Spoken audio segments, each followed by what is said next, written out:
সাকিবিয়া। তো আপনার নামটা একটু বলবেন। নূপুর। আসসালামু আলাইকুম। ঈদের আনন্দ ইতিমধ্যেই অনেকজনে ভাবছেন যে শেষ হয়ে যাচ্ছে, আসলে তা না।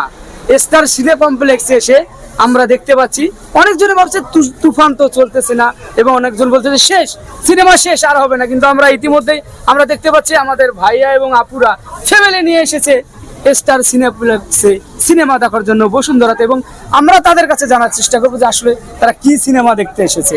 এখন তো জনপ্রিয় তুফান, এবং এখানে অনেক সিনেমায় চলতেছে, এবং তাদের কথা শুনবো। আপু, কি সিনেমা দেখতে এসেছেন? আমরা সাকিব খানের তুফান মুভি দেখার জন্য এসেছি। তুফান দেখার জন্য পুরো ফ্যামিলি। তো এর আগে দেখেছেন আপনারা? এখন তো তুফান ঝড় চলতেছে, তুফান সারা বাংলাদেশ। তুফান দেখতে এসেছি। তো অন্য সিনেমা দেখবেন না? অন্যগুলিও দেখবো, এক এক করে বাকিগুলিও দেখবো। সবার আগে তুফান, সবার আগে তুফান। First অনেক ট্রাই choice করে হচ্ছে আসলে আজকে টিকিট পেয়েছি। আরো আগে ট্রাই করছি, বাট আনফরচুনেটলি পাইনি। হ্যাঁ, এখন পেয়েছি। আজকে ছিল ইনশাআল্লাহ ভালো যে কিছু জন্য হবে। দেখতে একটু লেট হয়ে গেল। তো শাকিব খানের সিনেমা কতদিন ধরে দেখা হয় আপনাদের? বহু বছর থেকে। বহু বছর ধরে। আমি অলওয়েজ ট্রাই করি ছোট থেকে। ছোট থেকেই।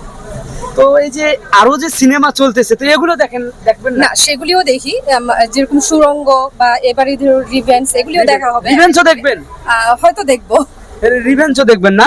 তো হচ্ছে আমি আপনাদের কাছে একটা কথা জানতে চাচ্ছি যে আসলে এবার ঈদে আপনার কাছে কি মনে হয় যে কটা ছবি রিলিজ হয়েছে তার থেকে ডাক এবং সুনাম কোনটার বেশি পাচ্ছেন? যে কার কথা শুনে আপনারা তুফান দেখতে এসেছেন? অবভিয়াসলি তুফান। কোথায় দেখেছেন যে তুফান এরকম চলছে? সব জায়গায় একটা হাইপ ক্রিয়েট করছে, সেটা সোশ্যাল মিডিয়ায় হোক, আর আমরা তো আসলে ধরেন যমুনাতে ট্রাই করেছি জেএফপির ব্লকবাস্টারের টিকেটের জন্য। এখানে ট্রাই করছি, 3 দিন ট্রাই করে তারপরে টিকিট পেয়েছি।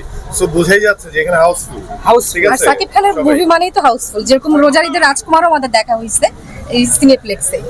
তো শাকিব খানকে কি বেশি পছন্দ হয় অন্য না? He is my most favourite hero. সাকিবিয়ান। আমি নূপুর আপু দেখতেই পাচ্ছেন, উনি কিন্তু সাকিবিয়ান, ব্যাপারটা বুঝেন। এবং বর্তমানের লুকে, হ্যাঁ, এবং শাকিব খানের বর্তমান যে লুক মুভির পর থেকেই তাকে বেশি ভালো লাগে। বেশি ভালো লাগে। হ্যাঁ।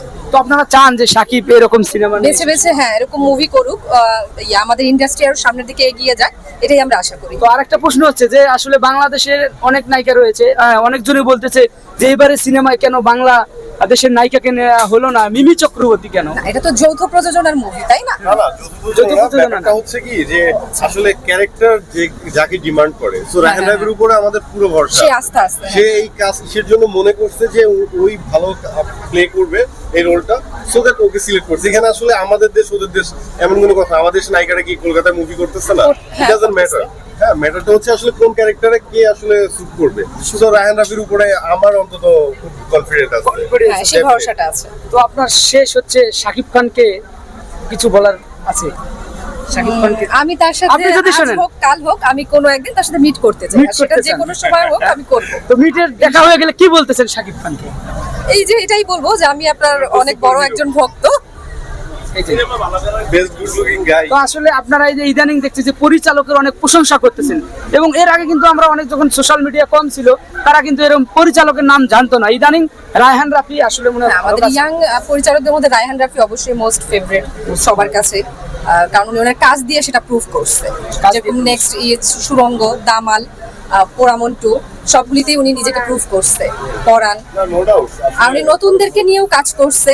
অনেকে বলে যে উনি নতুনদেরকে নিয়ে মানে কাজ করে না, বা সুপার হিরোদেরকে নিয়ে করতেছে তাই হয়তো ফেমাস, বাট এটা রং।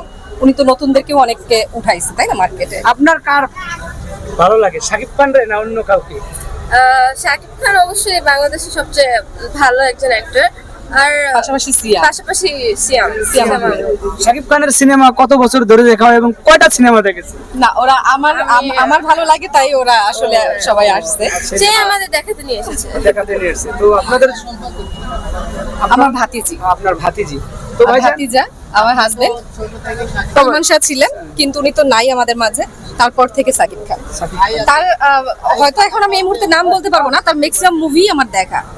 আচ্ছা, এই তো আপনি যে বলে ফেললেন সালমান শাহর কথা বলে ফেলছেন, তো সালমান যদি বেঁচে থাকতো তাহলে শাকিব খানের তাহলে পাশাপাশি দুজনকেই আসলে পছন্দ করতাম, কারণ এরা দুজনই আসলে আমাদের ফেমাস হিরো। আর কি বর্তমান সময়ে আপনাদের শাকিব খানকে অনেক ভালো লাগে? এই তো আসলে ওরা দুজনেই ইন্ডাস্ট্রিটাকে এগিয়ে নিয়ে গেছে। কারণ আসলে এই যে একাই মুভি টেনে একটা নিয়ে আসা, যাচ্ছে। এটা তো ধরেন সত্যি বলতে কি একটা এন্টারটেইনমেন্ট, মানে পুরো ফ্যামিলি নিয়ে যে আসছি, এই যে একটা হাইপ ক্রিয়েট হয়েছে, আমরা তো আসলে এইটাই এক্সপেক্ট করি।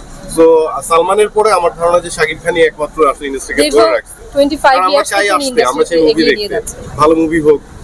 সবাই আহ, আসুন। দর্শক দেখতেই পাচ্ছেন ওনারা ওনাদের মনের কথা বলেছে এবং ভালো থাকবেন সবাই। সিনেমা উপভোগ